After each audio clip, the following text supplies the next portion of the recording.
அதிமுக அம்மா அணி பொதுச் செயலாளர் சசிகலாவால் துணை பொதுச் செயலாளராக டிடிவி தினகரன் நியமிக்கப்பட்டதை அமைச்சர் ஜெயக்குமார் ஏற்க மறுத்து வருகிறார்.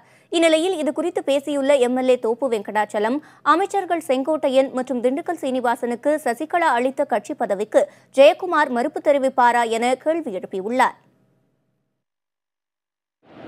நீதிமன்றத்திலும் அதே தேர்தல் ஆணையத்திலும் இந்த பிரச்சனை குறித்து ஒரு பெண்டிங் என்று சொல்லக்கூடிய அந்த விஷயம் இருக்கும்போது இப்போ துணை பொதுச் செயலாளர் என்பது அது இல்லை என்று தான் நாம் எடுத்துக்கொள்ள முடியும்.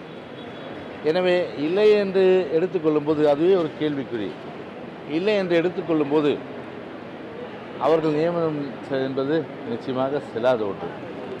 அண்ணன் செங்கோட்டையன் அவர்களையும் அண்ணன் திண்டுக்கல் சீனிவாசன் அவர்களையும் கழகத்தினுடைய அவைத்தலைவராகவும் கழகத்தினுடைய பொருளாளராகவும் அறிவித்தது மாண்புமிகு கழகத்தினுடைய பொதுச் செயலாளர் அவர்களும் கழகத்தினுடைய துணை பொதுச் செயலாளர் அவர்களும் தான். இவர்களையும் பொறுப்பிலே நியமனம் செய்திருக்கிறார்கள். ஆக எங்களுடைய பொறுப்புகள் செல்லவில்லை என்று சொன்னால் இவர்களால் நியமிக்கப்பட்டிருக்கிற அண்ணன் செங்கோட்டையன் அவர்களும் அண்ணன் திண்டுக்கல் சீனிவாசன் அவர்களுடைய பொறுப்புகளும் செல்லாது என்று மாண்புமிகு அண்ணன் ஜெயக்குமார் அவர்கள் ஒப்புதல் வாக்குமூலம் தருகிறாரா என்று இந்த நேரத்திலே அவரை நாங்கள் கேட்டுக்கொள்கிறோம்.